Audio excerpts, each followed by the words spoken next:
ஆண்டோட வார்த்தைக்கு நேராய் திரும்புவோம். எபேசியர் 1வது அதிகாரத்தை எடுத்துக்கொள்ளுங்கள். எபேசியர் 1வது அதிகாரம், 1வது அதிகாரம் இல்லை, எபேசியர் 6வது அதிகாரம் முதல் 4 வசனங்களை நாம் வாசிக்க போகிறோம். எபேசியர் 6வது அதிகாரம் முதல் 4 வசனங்களை வாசி.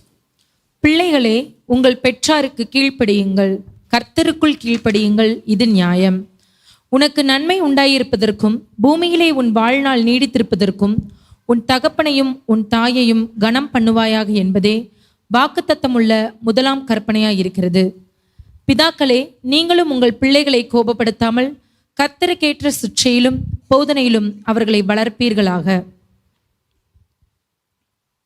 இந்த 6வது அதிகாரம் 1வது வசனத்தை நியூ லிவிங் டிரான்ஸ்லேஷன் என்கிற மொழிபெயர்ப்பில் உங்களுக்கு டிவியில் அங்கே டிஸ்பிளே பண்ணுவாங்க. NLT டிரான்ஸ்லேஷனில் அங்கே அழகாக அவர்கள் எப்படியா அங்கே மொழிபெயர்த்திருக்கிறார்கள் என்று பாருங்கள். Children, obey your parents because you belong to the Lord. டிவியில் வந்துருச்சா? அங்கே வரல, நான் சொல்றதை நல்லா கேளுங்க. Children, obey your parents because you belong to the Lord, for this is the right thing to do. ஏன் பெற்றோர்களுக்கு பிள்ளைகள் கீழ்ப்படிய வேண்டுமாம்? ஏன் அப்படின்னா, நீங்களாம் யாருடையவர்கள்? நீங்கள் தேவனுடையவர்கள், இயேசுவினுடையவர்கள். நீங்கள் இயேசுவின் பிள்ளையானால் பெற்றோருக்கு கீழ்ப்படிய வேண்டும். பெற்றோருக்கு யார் கீழ்ப்படிய வேண்டாம்? இயேசுவோட பிள்ளைகள் இல்லை அப்படின்னா நீ கீழ்ப்படியணும் அவசியம் இல்லை. நான் என் பெற்றோருக்கெல்லாம் கீழ்ப்படிய மாட்டேன் அப்படின்னா இயேசுவோட பிள்ளையா இருக்கணும் அவசியம் இல்லை. ஆனால் இயேசுவின் பிள்ளையா இருந்தால் நீ பெற்றோருக்கு கீழ்ப்படி அப்படின்னு பைபிளில் நமக்கு ஆண்டவர் சொல்லுகிறார். இப்போ பெற்றோருக்கு கீழ்ப்படுகிற காரியம்னா என்ன? பிள்ளைகளே, உங்கள் பெற்றோருக்கு கீழ்ப்படியுங்கள் அப்படின்னு பைபிளில் சொல்லியிருக்கு. நிறைய இடத்துல பெற்றோருக்கு கீழ்ப்படியுங்கள் என்று வேதத்தில் நாம் பார்க்கிறோம். அப்படின்னா என்ன? அதில் முதன்மையான அர்த்தம் என்ன அப்படின்னா, அந்த காலத்தில் நமக்கு இருக்கிற மாதிரி ஸ்கூல் காலேஜஸ் அப்போ கிடையாது. ஸ்கூல் காலேஜஸ் எல்லாம் இப்போ ஒரு 100 வருஷத்துக்கு 200 வருஷத்துக்கு முன்பாக வந்த ஒரு அமைப்புகள். இயேசு வாழ்ந்த காலத்திலேயோ அல்லது பழைய ஏற்பாட்டு காலத்திலேயோ ஸ்கூல் காலேஜ் எல்லாம் கிடையாது. அப்போ பிள்ளைகளுக்கு பாடம் சொல்லித்தரது யாரு அப்படின்னா, கல்வி கற்றுக் கொடுப்பது யாரு, ஞானத்தை எடுத்து போதிப்பது யாரு அப்படின்னா பெற்றோர்கள்.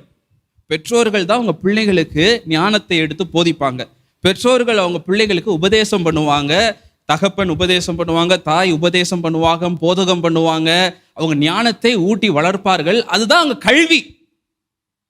பிள்ளைகளே, உங்கள் பெற்றோருக்கு கீழ்ப்படியுங்கள் அப்படின்னா கீழ்ப்படிந்து நீங்கள் கல்வியை கற்றுக்கொள்ளுங்கள். இன்றைக்கு செய்தியோட தலைப்பு த இம்பார்ட்டன்ஸ் ஆஃப் எஜுகேஷன், கல்வியினுடைய முக்கியத்துவம். அதுதான் இன்னைக்கு செய்தியோட தலைப்பு. பிள்ளைகளே, நல்ல கல்வி கற்றுக்கொள்ளுங்கள். பிள்ளைகள் பெற்றோர்களுக்கு எதுக்கு கீழ்ப்படுகிறோமா? கீழ்ப்படிந்து கல்வியை கற்றுக்கொள்ளுங்கள். பிள்ளைகள் பெற்றோர்கள் சொல்லி தருகிற காரியங்களை கற்றுக்கொள்ளுங்கள். இப்ப நமக்கு அமைப்பு எப்படி இருக்கிறது? பெற்றோர்கள் நம்மை ஞானத்தை சம்பாதிப்பதற்கு, புத்தியை சம்பாதிப்பதற்கு நம்மை பள்ளிகளுக்கு அனுப்புகிறார்கள். இப்ப பைபிள்ல ஆண்டவர் எழுதணும் அப்படின்னா, பிள்ளைகளே பெற்றோருக்கு கீழ்ப்படிந்து பள்ளிக்கூடங்களுக்கு செல்லுங்கள் அப்படின்னு தான் இப்ப எழுதியிருப்பாங்க. பைபிள் இப்ப எழுதணும்னா அப்படிதான் எழுதணும். பிள்ளைகளே, கர்த்தருக்குள் பெற்றோருக்கு கீழ்ப்படிந்து பள்ளிகளுக்கு சென்று நன்றாய் படியுங்கள். ஏன் அப்படின்னா அங்கதான் உங்களுக்கு ஞானம், புத்திமதிகள், ஒழுக்கம் எல்லாம் கற்றுத்தரப்படுகிறது. ஆகவே பள்ளிகளுக்கும் கல்லூரிகளுக்கும் செல்ல தவறி விடாதிருங்கள் என்று வேதம் நமக்கு சொல்லுகிறது. இப்ப நமக்கு கல்வி கற்றுத்தருவது யார் அப்படின்னா, யார் இப்ப கல்வி கற்றுத்தரா நமக்கு? ஆசிரியர்கள். இப்ப இருக்க அமைப்பு அப்படிதான். இப்ப 200 வருஷம் 300 வருஷத்துக்கு இருக்கிற அமைப்பு எப்படின்னா, ஆசிரியர்கள் பிள்ளைக்கு பாடம் சொல்லி தருவாங்க. பைபிள் எழுதின காலத்துல பெற்றோர்கள் பிள்ளைகளுக்கு பாடம் சொல்லி கொடுத்தாங்க. அப்படியே காலம் மாறும் பொழுது குரு சிஷ்யர்கள் அப்படின்னு வந்தாங்க. குருமார்கள் சிஷ்யனாக தெரிந்தெடுத்து அவங்களுக்கு பாடம் சொல்லி தருவாங்க. இப்ப நாம இருக்கிற அமைப்பு என்ன அமைப்பு? கல்லூரிகள், பள்ளிகள், ஆசிரியர்கள், மாணவர்கள் என்கிற அமைப்பு. ஆகவே பிள்ளைகள் கல்வியை கற்றுக்கொள்ளுங்கள் என்று வேதம் அநேக இடங்களிலே சொல்லுகிறது. ஸ்கூலுக்கு போன்னு சொல்லலை, ஏன்னா பைபிள் அப்போ எழுதப்பட்டதுனால ஸ்கூலுக்கு போன்னு சொல்லல. மாறாய் எப்படிலாம் பைபிள்ல சொல்லியிருக்கிறாங்கன்னு எடுத்து வாசிக்க போகிறோம். நீதிமொழிகள்.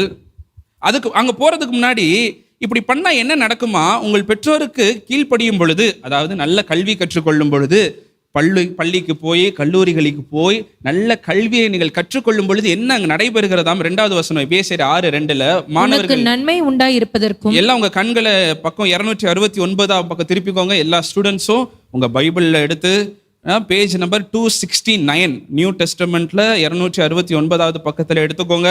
எடுத்துட்டு அங்கே 6வது வசனம் 2வது அதிகாரம் 2வது வசனத்தை உங்க கண்களுக்கு முன்பதாய் வைத்துக்கோங்க. உனக்கு நன்மை உண்டாயிருப்பதற்கும் பூமியிலே உன் வாழ்நாள் நீடித்திருப்பதற்கும் உன் தகப்பனையும் உன் தாயையும் கனம் பண்ணுவாயாக என்பதே வாக்குத்தத்தமுள்ள முதலாம் கற்பனையாயிருக்கிறது. பிள்ளைகளே, நன்றாய் படியுங்கள். நன்றாய் படித்தீர்கள் என்றால் உங்களுக்கு என்ன நடக்குமா? உங்களுக்கு நன்மை உண்டாயிருக்கும், பூமியிலே உங்கள் வாழ்நாள் நீடித்திருக்கும். அதுதான் வாக்குத்தத்தம் உள்ள முதலாவது கற்பனை. எப்பொழுது உங்கள் பெற்றோருக்கு கீழ்ப்படிந்து நீங்கள் பள்ளிக்கு சென்று படிக்கிறீர்களோ, எந்த அளவிற்கு நீங்கள் கல்வியை கற்றுக்கொள்ளுகிறீர்களோ அந்த அளவிற்காய் நீங்கள் பூமியிலே உங்களுக்கு நன்மையா இருக்கும், உன் வாழ்நாள் நீடித்திருக்கும். எப்ப நான் சாவேன் அப்படின்னு யோசிக்க வேண்டாம். நல்ல வாழ்க்கை உங்களுக்கு கர்த்தர் கொடுக்க அவர் பிரியமாக இருக்கிறார். அதற்கு நீங்கள் செய்ய வேண்டிய முதலாவது காரியம் படிக்க வேண்டும். பள்ளிக்கு சென்று கல்லூரிகளுக்கு சென்று நீங்கள் பாடம் படித்துதான் ஆக வேண்டும். இப்பொழுது எடுத்துக்கொள்ளுங்கள் நீதிமொழிகள் 1வது அதிகாரம். மாணவர்கள் எல்லா நீதிமொழிகள் திருப்பிக்கோங்க. நீதிமொழிகள் 1வது அதிகாரம் முழுவதுமாய் அதான் நிரம்பி இருக்கு. நீதிமொழிகள் படிச்சீங்க மாணவர்கள், டெய்லியும் படிச்சீங்க அப்படின்னா கல்வியின் முக்கியத்துவம் ஒவ்வொரு அதிகாரங்களிலேயும் கொட்டி கிடக்கிறது. நீதிமொழிகள் 1வது அதிகாரம் 763வது பக்கம் எடுத்துக்கொள்ளுங்கள் மாணவர்கள். அங்க பாத்தீங்க அப்படின்னா நம்ம 7வது வசனத்திலிருந்து 15வது வசனம் வரைக்கும் படிக்க போறோம். இது யாருக்காக இங்க படிக்க போறோம் அப்படின்னா இதெல்லாம் மாணவர்களுக்காக. ஏன் அப்படின்னா அங்க 8வது வசனம் பாருங்க. என் மகனே, உன் தகப்பன் புத்தியை உன் தாயின் போதகத்தை தள்ளாதே. நமக்கு தெரியும் அவங்க தான் நமக்கு பாடம் சொல்லி கொடுக்கிறவர்கள். ஆனா இப்ப நமக்கு பாடம் சொல்லி கொடுக்கிறவர்கள் யார் அப்படின்னா ஆசிரியர்கள். அதனால இப்படி கூட நம்ம மாத்தி கூட வாசிக்கலாம் நினைக்கிறேன். என் மகனே, உன்னுடைய ஆசிரியரின் புத்தியை கேள், உன் ஆசிரியரின் போதகத்தை தள்ளி விடாதேன்னு கூட நம்ம இப்ப சொல்லலாம். பெற்றோர்கள் நம்மை பள்ளிகளுக்கு அனுப்புகிறார்கள். ஆகவே அவர்கள் இதற்கு இப்பொழுது சரிசமமாய் வருகிறார்கள். ஆகவே இப்பொழுது பிள்ளைகள் நீங்கள் கல்வியின் முக்கியத்துவத்தை குறித்து பார்க்க வேண்டும் என்றால் 7வது வசனத்திலிருந்து படிக்க ஆரம்பிப்போம். கர்த்தருக்கு பயப்படுதலே ஞானத்தின் ஆரம்பம், மூடர் ஞானத்தையும் போதகத்தையும் அசட்டை பண்ணுகிறார்கள். என் மகனே, உன் தகப்பன் புத்தியை கேள், உன் தாயின் போதகத்தை. என் மகனே, என் மகளே, பள்ளிக்கு செல், கல்லூரிக்கு செல், அங்கு சென்று போதகத்தை தள்ளிவிடாதே, பள்ளிகளில் கற்றுத்தருகிற பாடங்களை தள்ளிவிடாதே. அதனால் என்ன நன்மையெல்லாம் நடக்குதாம்? அவைகள் உன் சிரசுக்கு அலங்காரமான முடியும், உன் கழுத்துக்கு சரப்பணியுமாய் இருக்கும். என் மகனே, பாவிகள் உனக்கு நயம் காட்டினாலும் நீ சம்மதியாதே. கெட்ட நண்பர்கள் கொஞ்சம் நயம் காட்டினாலும் சம்மதிக்காத. எங்களோட வா, இரத்தம் சிந்தும்படி நாம் பதிவிருந்து குற்றமற்றிருக்கிறவர்களை முகாந்திரமின்றி பிடிக்கும்படி ஒளிந்திருப்போம். பாதாளம் விழுங்குவது போல நாம் அவர்களை உயிரோடே விழுங்குவோம். குழியில் இறங்குகிறவர்கள் விழுங்கப்படுவது போல் அவர்களை முழுமையும் விழுங்குவோம். விலையுயர்ந்த சகலவித பொருட்களையும் கண்டடைவோம். கொள்ளை பொருளினால் நம்முடைய வீடுகளை நிரப்புவோம். எங்களோட பங்காளியாயிரு, நாம் எல்லாம் ஒரே பயிருக்கும் என்று அவர்கள் சொல்வார்களாகில், என் மகனே, நீ அவர்களோட வழி நடவாமல் உன் காலை அவர்கள் பாதைக்கு விளக்குவாயாக. இப்ப நீங்க படிச்ச வசனத்துல 11, 12, 13, 14, 15 பாருங்க. ஒளிந்திருப்போம், வா வா வா, ஒளிந்திருப்போம், பள்ளிக்கு செல்ல வேண்டாம், பள்ளிகளுக்கு நீ செல்ல வேண்டாம், ஒளிந்திருப்போம். 12வது பாத்தீங்க அப்படின்னா விழுங்குவோம், எல்லாத்தையும் நல்லா விழுங்குன்னு. அதான் நண்பர்களுடைய ஆலோசனை எல்லாம் பாருங்க. நண்பர்களுடைய ஆலோசனை எப்படிப்பட்ட ஆலோசனை? வா ஒளிஞ்சுக்கலாம். அடுத்து 12 விழுங்குவோம். 13 விலையுயர்ந்த பொருட்களால் நம்முடைய வீடுகளை நிரப்பிக் கொள்ளுவோம். விலையுயர்ந்த பொருட்களால் உன் வீடு உன்னோட எல்லாத்தையும் ரொப்பிக்கோ. 14 என்னோட பங்காளி ஆயிரு, என் ஃப்ரெண்ட்ஷிப்பை மாத்திரம் விட்டுறாத, எங்களோட பங்காளி ஆயிரு. எல்லாத்துக்கும் ஒரே அக்கௌண்ட்டு, ஒரே பை இருக்கட்டும்னா ஒரே அக்கௌண்ட்டை நம்ம இணைந்திருப்போம், ஒரே அக்கௌண்ட் நமக்கு இருக்கட்டும். 15 இவர்களோடு வழி நடவாதே, இவர்களோட பாதைக்கு நீ விலக்கிக்கொள் என்று இந்த வேதத்திலே நாம் பார்க்கிறோம். இப்ப பார்க்கலாம் 7வது வசனத்தை பாருங்க மாணவர்கள், நீங்க எல்லாம் 7வது வசனத்தை பாருங்க. கர்த்தருக்கு பயப்படுதலே ஞானத்தின் ஆரம்பம். கர்த்தருக்கு பயப்படுதல் அப்படின்னா என்னன்னா உங்கள் பெற்றோருக்கு கீழ்ப்படிவது. பெற்றோருக்கு கீழ்ப்படிவது அப்படி என்னன்னா பள்ளிக்கு செல்லுவது. ஏனென்றால் பெற்றோர்கள் கற்றுத்தருகிற கல்வி, அந்த ஞானம் எல்லாம் பள்ளிகளில் தான் உங்களுக்கு கற்றுத்தருகிறார்கள். ஆகவே கர்த்தருக்கு பயப்படுதல் என்றால் பள்ளிக்கு செல்லுவது. நான் பள்ளிக்கூடத்திற்கு கல்லூரிக்கு செல்ல மாட்டேன் என்று சொல்வீர்கள் என்றால் நீங்க கர்த்தருக்கு பயப்படுகிற பிள்ளை இல்லை. கர்த்தர் மேல், இயேசுவின் மேல் உங்களுக்கு பாசம் அதிகமா இருந்தால், இயேசுவே உம்மை நான் உண்மையாய் நேசிக்கிறேன், இயேசுவே ஏசப்பா உண்மையாய் உம்மை நான் மனதளவில் இருந்து உம்மை நேசிக்கிறேன் ஏசப்பா, என்னை நீர் பிரித்தெடுத்தீர், எனக்காய் நீர் இருக்கிறீர் என்று இயேசுவை நேசிப்பீர்கள் என்றால் நீங்கள் படித்துதான் ஆக வேண்டும். இப்படியாய் படிக்காதவர்கள் வேதம் எப்படி சொல்லுகிறது? 7வது வசனத்துல, மூடர் ஞானத்தையும் போதகத்தையும் அசட்டை பண்ணுகிறார்களாம். ஃபூல்ஸ். பள்ளிக்கு படிக்க மாட்டேன், படிப்பு என்ன பண்ணாலும் படிக்க முடியாது, என்னால கல்லூரிக்கு என்னால செல்ல முடியாது அப்படின்னு சொல்லுகிறவர்கள் யாரா? பைபிள் என்ன சொல்லுது அவங்கள? இங்கிலீஷ்ல அழகா இருக்கு, fools despise wisdom. மூடர்கள், முட்டாள்கள் தான் பள்ளிகளுக்கு செல்ல மாட்டார்களாம். இப்படிப்பட்ட மாணவர்கள், மாணவிகள் அவர்கள் நண்பர்களோட சேர்ந்து கொண்டு, அதுக்கு முன்னாடி 9வது வசனம் பாருங்களேன். நீங்க புத்திமானாய், முதல் என்னுடைய பிரசங்க குறிப்பினுடைய முதல் பாயிண்ட் என்ன அப்படின்னா, புத்திசாலியா இரு. என் செய்தியினுடைய முதல் அந்த காரியம், புத்திசாலியா இரு மாணவனே, புத்திசாலியா இரு மாணவியே, நீ புத்திசாலியா இரு. புத்திசாலியாய் இருந்து உன்னுடைய காரியங்களை பார்த்துக்கொள். அப்படி நீ புத்திசாலியா இருக்கும் பொழுது 9வது வசனம் பாருங்க, உன் சிரசுக்கு அலங்காரமான முடி. அப்படின்னா என்னன்னா, ஒரு அலங்காரம் உனக்கு இருக்கும். அடுத்து பாருங்க என்ன போட்டிருக்கும், உன் கழுத்துக்கு சரப்பணியுமா இருக்கும்னா, நம்ம கோடை காலத்துல இருக்கும், குளிர்காலத்துல பாத்தீங்கன்னா அப்படி கழுத்துல இந்த மஃப்ளர் போடுவாங்க, ஸ்வெட்டர் மாதிரி ஒரு துணியை எடுத்து அப்படி கழுத்துல சுத்தி போட்டுப்பாங்க. ஏன் அப்படின்னா அந்த குளிருக்கு அப்படி ஒரு துணியை அப்படி சுத்தி போட்டா இதமா இருக்குமா. நீ கல்வியை கற்றுக்கொண்டால் வாழ்க்கையில எப்படிப்பட்ட காரியங்கள் வந்தாலும் நீ சுகமாய் தங்கி இருக்க முடியும். எப்படி குளிர் அடிக்கும் பொழுது ஸ்வெட்டர் போட்டினா ஒரு கதகதப்பா உனக்கு நல்லா இருக்கோ, அதே போல நீ கல்வியை கற்றுக்கொண்டால் வாழ்க்கை எவ்வளவு கஷ்டத்திற்குள்ளாய் சென்றாலும் அந்த கல்வி உன்னை சுகமாய் தங்க பண்ணுமாம். ஆனால் அந்த கல்வியை முட்டாள்கள் அவர்கள் என்ன செய்வார்களாம், வேண்டாம் என்று சொல்லுகிறவர்களுக்கு அடுத்த வசனங்கள்லாம் பாருங்க.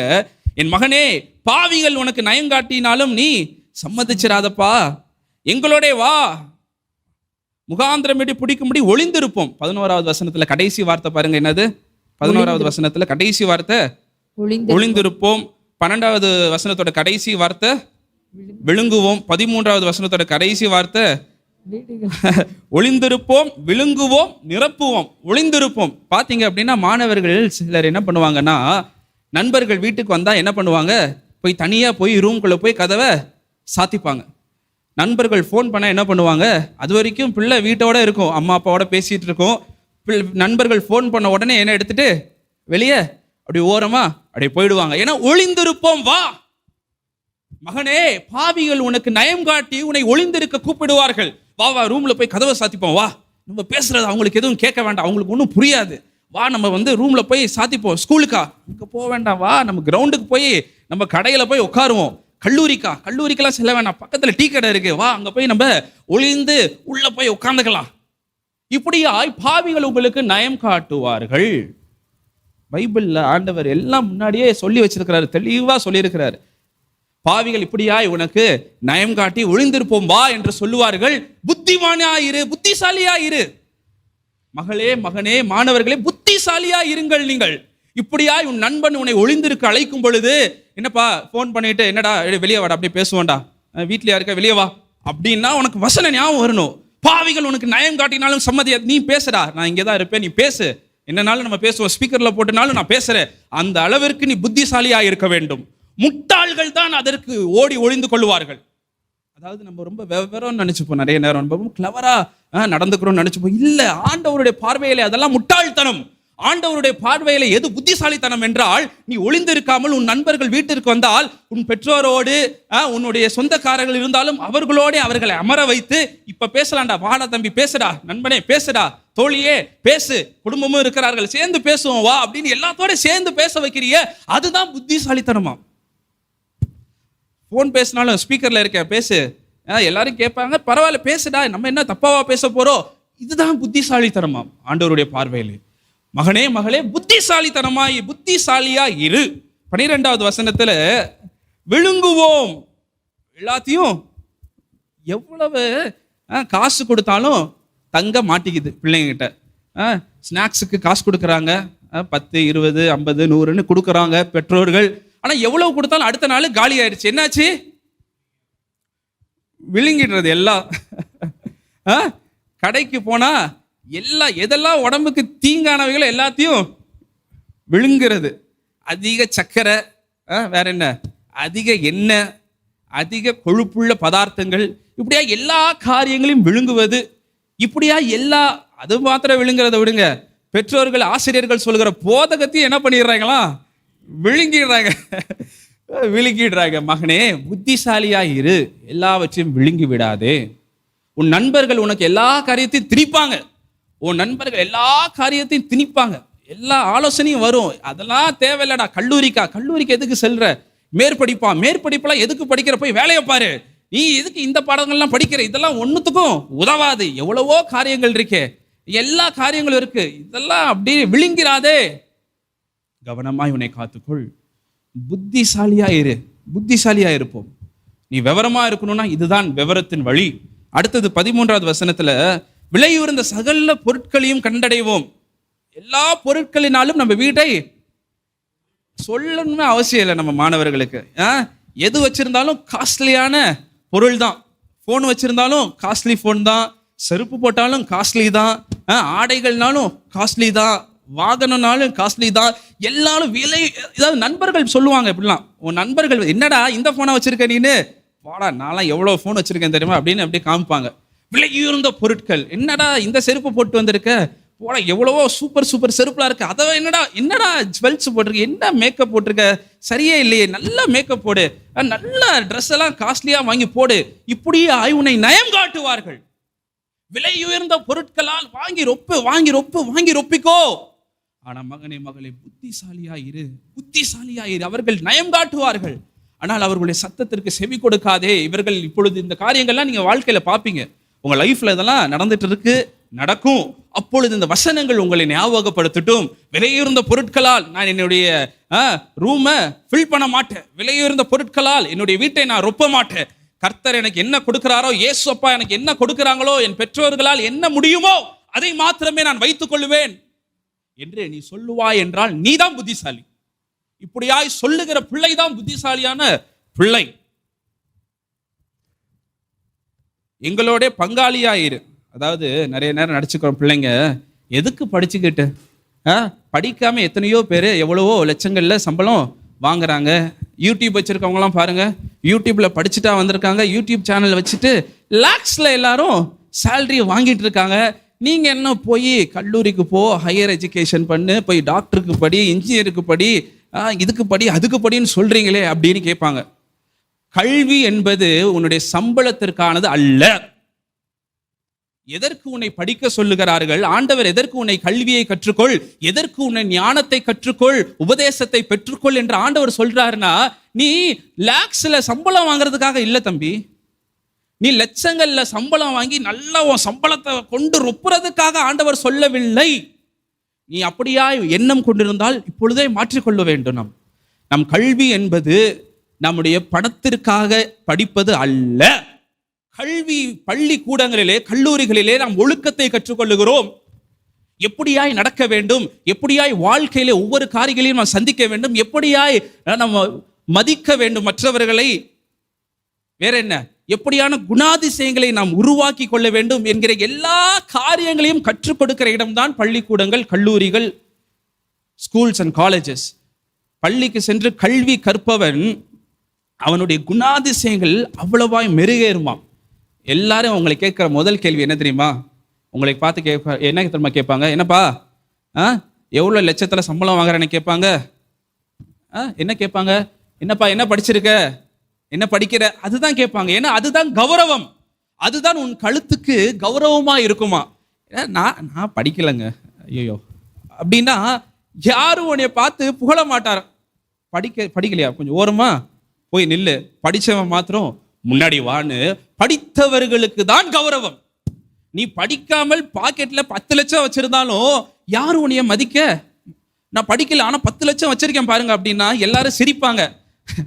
அந்த 10 லட்சம் அடுத்த 10 நாள்ல அது ஒண்ணும் இல்லாம போயிடும்டா, போடா படிக்கல பாரு அப்படின்னு உன்னை கௌரவமாய் பார்க்க மாட்டார்கள், உன்னை சிரிப்பார்கள். உன் முகத்துக்கு முன்னாடி சிரிக்கலனாலும் நீ வீட்டுக்கு போனதுக்கப்புறம் பின்னாடி அவங்க சிரிச்சிட்டு இருப்பாங்க. படிக்கலையா அந்த பையன், இந்த பொண்ணு படிக்கலையா அப்படின்னு சிரிப்பார்கள்.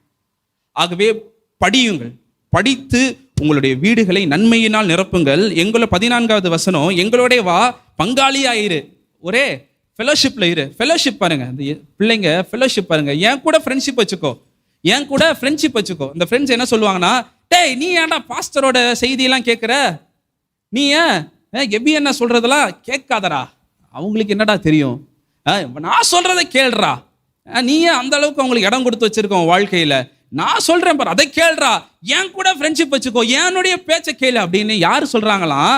இவனுடைய நண்பர்களும் தோழிகளுமா. எங்க பேச்சை கேளு, அவங்க அப்படிதான் சொல்லுவாங்க. நீ வா, நீ அந்த பொண்ணை பாரு, நீ அந்த பையனை பாரு, அவன் பாரு உன்னை பார்த்து சிரிக்கிறான், நீ அவளை பார்த்து சிரி பாரு, வா நான் உன்னை பேச வைக்கிறேன், நம்ம போய் தனியா பேசுவோம், சந்திக்க முயற்சி இப்படி எல்லாம் அவர்கள் ஒரே பங்காளியாய் ஒரே ஃபெலோஷிப்பாய் வைத்துக் கொள்வார்களாம். யாரு? நம்ம பிள்ளைகள் இல்ல, தீய நண்பர்கள், தீய ஜனங்கள், தீய பிள்ளைகள், அவர்கள் இப்படியாய் நயம் காட்டுவார்கள். பாவிகள் நயம் காட்டுவார்களா? இயேசுவை அறியாதவர்கள் இப்படியாய் உங்களை நயம் காட்டுவார்களாம். அவர்களுடைய பங்காளியாய் இராதே. ஒரே அக்கௌண்ட் வச்சுக்கலாம்னு சொல்லுவாங்களாம். ஒரே பை இருக்கும்னா ஒரே அக்கௌண்ட், எல்லாம் ஒரே அக்கௌண்ட்ல பப்ஜி வா விளையாடலாம், லூடோ விளையாண்டாலும் ஒரே அக்கௌண்ட், மொபைலில் எந்த கேம் விளையாண்டாலும் இப்போல்லாம் ஒரே அக்கௌண்ட்ல மல்டி பிளேயர் போட்டு விளையாடுறோம். எப்போ பார்த்தாலும் அவர்களோட ஒரே அக்கௌண்ட்ல இணைந்து இருப்பது. வா ஒரே பை ஒரே அக்கௌண்ட்ல இருக்கட்டும், விளையாடலாம் வா. எப்படியானோ கல்வியை மாத்திரம் கற்றுக்கொள்ளாத, எல்லாத்தையும் நம்ம பண்ணுவோம் அப்படி என்று பாவிகள் உனக்கு நயம் காட்டுவார்கள். ஆனால் நீ அதற்கு இசைந்து விடாதே மகனே மகளே. கடைசி 15வது வசனத்தை வாசிப்போம். எல்லாரும் மாணவர்கள்லாம் சேர்ந்து வாசிங்க. என் மகனே, மாணவர்கள் சேர்ந்து வாசிங்கப்பா, பிள்ளைகளும் மாணவர்களும் சேர்ந்து வாசிங்க. பயப்படாம வாசிங்க.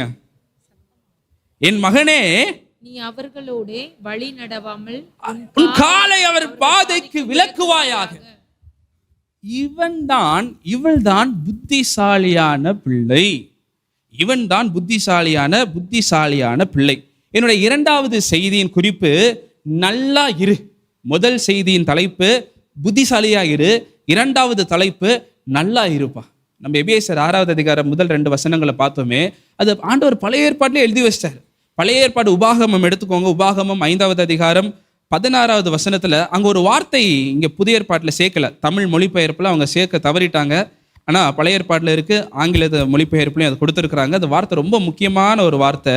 உபாகமம் 5வது அதிகாரம் 16வது வசனம், உன் தேவனாகிய கர்த்தர் உனக்கு கொடுக்கிற தேசத்திலே உன் நாட்கள் நீடித்திருப்பதற்கும் நீ நன்றாய் இருப்பதற்கும் உன் தேவனாகிய கர்த்தர் உனக்கு கட்டளையிட்டபடியே உன் தகப்பனையும் உன் தாயையும் கனம் பண்ணுவாயாக. கர்த்தர் உனக்கு கொடுத்திருக்கிற தேசம், ஆண்டவர் உங்களுக்கு என்ன தேசத்தை கொடுத்திருக்கிறாரு? எந்த தேசத்துல உங்களை வச்சிருக்கிறாரு?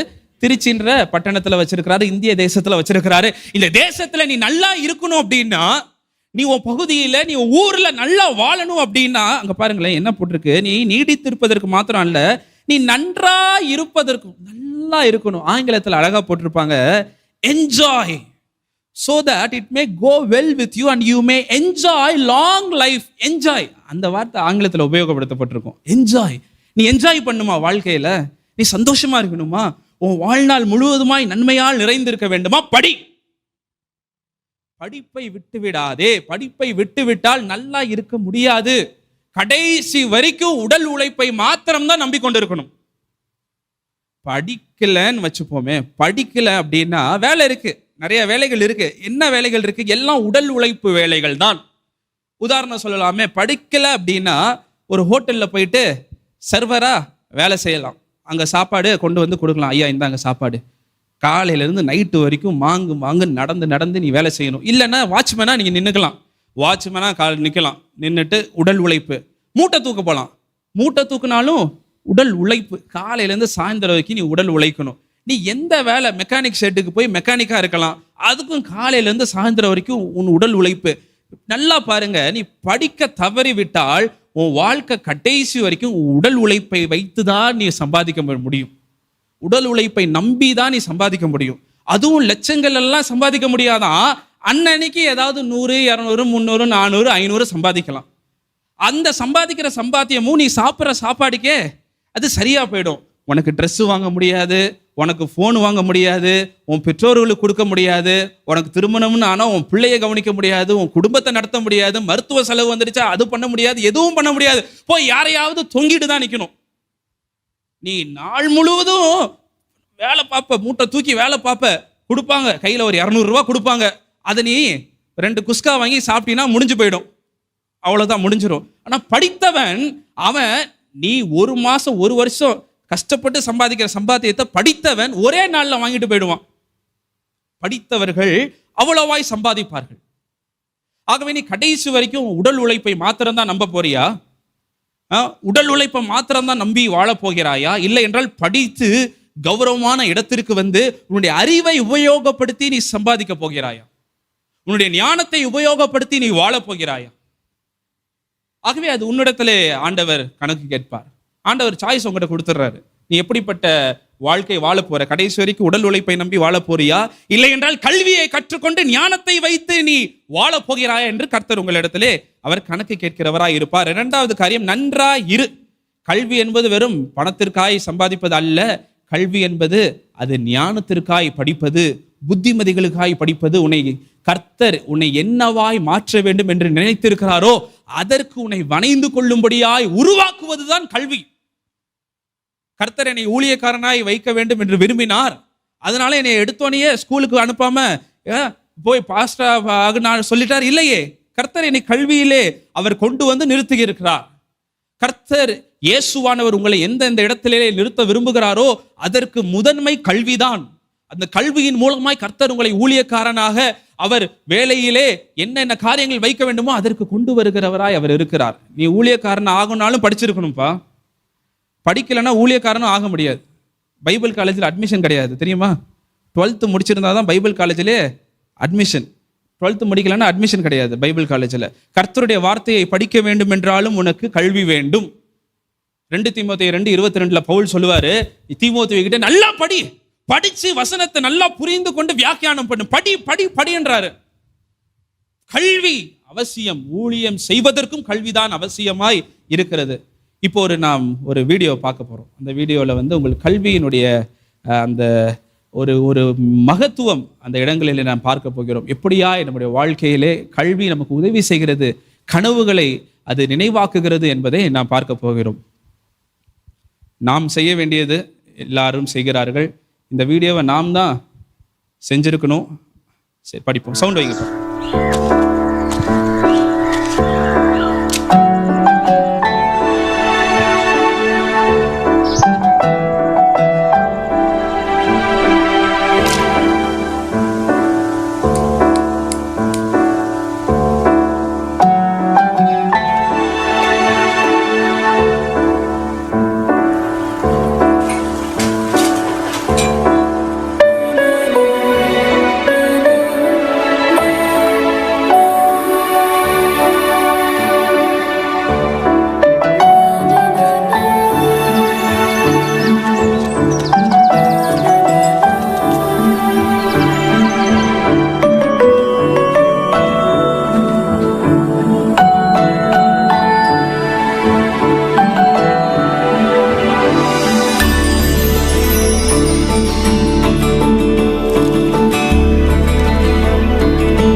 அந்த வீடியோ பார்த்தீங்கன்னா அந்த மாணவி ஆரம்பத்தில் பள்ளிக்கு போகாமல் அவள் விளையாடி கொண்டு இருப்பாள்.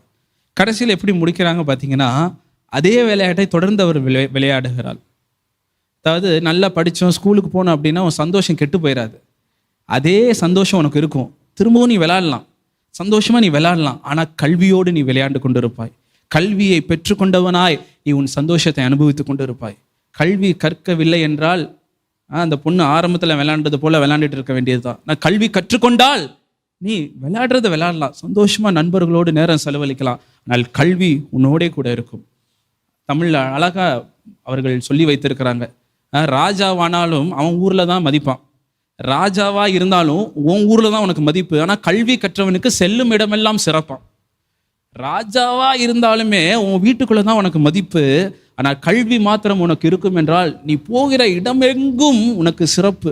பிச்சை எடுத்தாயினும் படி. தமிழில் அழகாக அவங்க சொல்லி வச்சிருக்கிறாங்க, பிச்சை எடுத்தாயினும் படி. எப்படியாவது படிச்சிரு, பிச்சை எடுக்கிறியா எடுத்து படிச்சிரு. ஆகவே கர்த்தர் உங்கள் பிள்ளைகளை பார்த்து சொல்லுகிறார், பெற்றோருக்கு கீழ்ப்படியுங்கள். இதுதான் சரியான ஒரு காரியம். பிள்ளைகளே, நீங்கள் பள்ளிகளுக்கு சென்று கல்லூரிகளுக்கு சென்று படியுங்கள், கல்வியை விட்டு விடாதிருங்கள். கர்த்தர் இயேசுவின் சுத்தமாக இருக்கிறது உங்களுடைய வாழ்க்கையிலே. கண்களை மூடுவோம். எல்லா வாலிபர்களும் நீங்கள் எழுந்துருங்க. படிக்கிற ஸ்கூல் படிக்கிற காலேஜ் படிக்கிற எல்லா மாணவர்களும் எழுந்து நில்லுங்க. பைபிளை கையில் வச்சுக்கோங்க. எல்லா பிள்ளைங்களும் பைபிளை உங்கள் நெஞ்சில் வச்சுக்கோங்க. உங்கள் பைபிள் எடுத்து கண்ணை மூடி உங்கள் நெஞ்சில் பைபிள் வச்சுக்கோங்க. உங்கள் நெஞ்சுகளிலே உங்கள் பைபிளை வச்சுக்கோங்க. எல்லா மாணவர்களும் கண்களை மூடி, இயேசுவே உம்முடைய வார்த்தை எங்கள் இருதயத்தில் இருக்கட்டும் ஆண்டவரே. நாங்கள் புத்திமானாக இருப்பதற்கு உம்முடைய வார்த்தை எங்கள் இருதயத்தில் இருக்கட்டும் ஆண்டவரே. ஏசப்பா, உம்மை நான் உண்மையாய் நேசிக்கிறேன். இயேசுவே, நான் உண்மையாய் நான் முழுமனதாய் உம்மை நான் நேசிக்கிறேன். உம்மிடத்தில் அன்பு கூறுகிறேன். அதை எப்படியாய் நான் காட்டுவேன் என்றால் படிப்பின் மூலமாய் நான் காட்டுவேன் அப்பா. என்னுடைய கல்வியின் மூலமாய் அதை நிரூபித்து காட்டுவேன். நான் உம்மை நேசிக்கிறேன் என்பதை என்னுடைய கல்வியின் வாயிலாய் நான் நன்றாய் படித்து புரிந்து கொண்டு எல்லா காரியங்களையும் கற்று தேர்ந்தவனாய் உம்மை நான் நேசிக்கிறேன் என்பதை இப்படியாய் நான் வெளிக்காட்டுவேன் ஆண்டவரே. வருகிற நாட்களிலே நான் இப்படிப்பட்ட மாணவனாய் என்னை நீர் உருவாக்குங்க, எனக்கு உதவி செய்யுங்க ஏசப்பா. நான் என்னை முதலில் தருகிறேன் ஆண்டவரே. உம்முடைய வார்த்தை என்னை உருவாக்கட்டும், உம்முடைய வார்த்தை என்னை உருமாற்றட்டும் ஆண்டவரே. எதிர்காலத்திலே நான் பெரியவனாய் உயர்ந்தவனாய் நீர் விரும்புகிற இடங்களிலே நான் சென்று இருக்கத்தக்கதாய் என்னை உருவாக்குங்க. உம்முடைய வார்த்தை என்னை உருவாக்கட்டும் இயேசுவே. உம்முடைய வார்த்தை என் இருதயத்திலே பதிந்து கொள்ளட்டும். பாவிகளுடைய வார்த்தைகள் அல்ல, நயம் காட்டுகிறவருடைய வார்த்தை அல்ல, உம்முடைய வார்த்தை மாத்திரமே என்னுடைய இருதயத்திலே இருக்கட்டும் இயேசுவே. நீர் மாத்திரமே என்னுடைய இருதயத்தில் இருப்பீராக. எங்கள் வாழ்நாள் நீடித்திருக்க வேண்டும், எங்கள் வாழ்நாள் நன்மையால் நிறைந்திருக்க வேண்டும் ஏசப்பா. அதற்கு நீரே எனக்கு உதவி செய்யுங்க. நான் என்னை ஒப்பு கொடுக்கிறேன், என்னை விட்டு விடுகிறேன், என்னையே விட்டு கொடுக்கிறேன் ஏசப்பா. என்னை விட்டு கொடுக்கிறேன். இனி வாழ்வது நான் அல்ல ஏசப்பா, நீரே எனக்குள்ளாய் வாழுங்க ஏசப்பா. எல்லா வெறுப்புகளையும் உம்மிடத்திலே நான் கொடுக்கிறேன் ஏசப்பா. கஷ்டப்பட்டாயினும் நான் கல்வியை கற்றுக்கொள்ள எனக்கு உதவி செய்யுங்க, வழி நடத்துங்க.